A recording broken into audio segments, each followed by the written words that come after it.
খুনি শেখ হাসিনা যেভাবে আপনাদেরকে সহ অনেককে রিপ্রেজেন্ট করার চেষ্টা করেছিল, বাংলাদেশের বর্তমান প্রজন্ম সেটিকে কিন্তু বিশ্বাস করে না।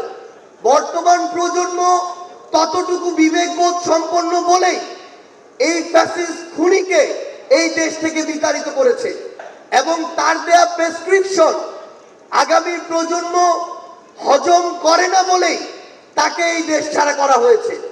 আমরা বিশ্বাস করি আপনারা আপনাদের কাজের মধ্য দিয়ে পুরো বাংলাদেশের মানুষের কাছে আপনাদের গ্রহণযোগ্যতা সর্বোচ্চ পর্যায়ে নিয়ে যাবেন এবং আমাদের সবকিছুর আগে, ব্যক্তির আগে, গোষ্ঠীর আগে, দলের আগে পুরো দেশের মানুষ এবং দেশের এই প্রায়োরিটি যেন আমাদের মাঝে থাকে।